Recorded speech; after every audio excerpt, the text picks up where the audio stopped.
2010 guns took the lives of 31,076 Americans in homicides, suicides, and unintentional shootings. This is equivalent of more than 85 deaths each day and more than 3 deaths each hour, according to the Law Center to Prevent Gun Violence. I want you all to fixate on unintentional shootings. From 2005 to 2010, almost 3,800 people in the U.S. died from unintentional shootings. Let that simmer. 3,800 people died because of an accident with a firearm. This time the accident wasn't just an oops, my bad. Families' lives changed, daughters and sons lost parents, and vice versa. I have worked in law enforcement from 2009 to present, and in June 2013, I received training to become a certified law enforcement firearms instructor with the NRA, which is the National Rifle Association. I would like to expose you the basics of gun safety and highlight 3 major points, including understanding the firearm, practicing using the firearm on a regular basis, and refraining from using a firearm while intoxicated. Let me begin my first point. Understanding the weapon. Most people don't like guns, but I believe it's because most people don't understand the gun. All firearms, specifically handguns, contain a slide, a barrel, a spring, trigger, and some even contain a safety mechanism.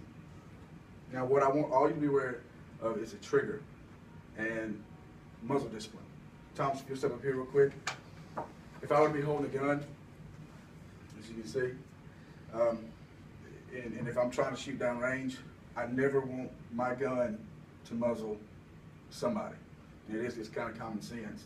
Always keep it down pointed. If you are going to come to somebody, step back and pull your gun away. Thanks, man. Although I've not found any actual statistics on people fully understanding and feeling comfortable with a weapon, I can speak from experience in law enforcement to say that out of 20 or so cops that attended the NRA school, probably 5 of them were not comfortable and fully understood their weapon. Now, if 5 cops didn't understand their weapon, could you imagine civilians who own weapons not understand their weapon? Guys, this speaks volumes. Keep your finger off the trigger and always maintain muzzle discipline. Never point your gun at somebody. Second thing I'd like to bring up is practicing using the gun on a regular basis. If you were to try out a new sport, wouldn't you practice the new sport to get better at it? Same thing with owning a firearm. In 2010, firearms were the 3rd leading cause of injury-related deaths nationwide. In my opinion, especially training officers and civilians, the number one thing that hindered people from practicing with their firearms is because it scared them. Just like practicing a new sport, you must practice using your firearm on a regular basis to become skilled and also to become comfortable with your weapon. My third point I'd like to bring up to y'all is refraining from using a gun while intoxicated. According to public health reports, 26 states have laws that prohibit the possession of firearms of people while intoxicated. This is simply not enough.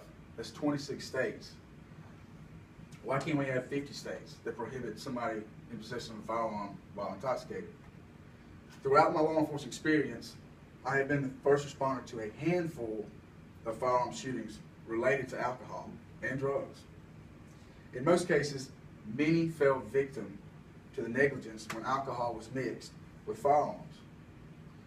I cannot stress to you the utmost importance of refraining from alcohol and drugs while in the presence of firearms.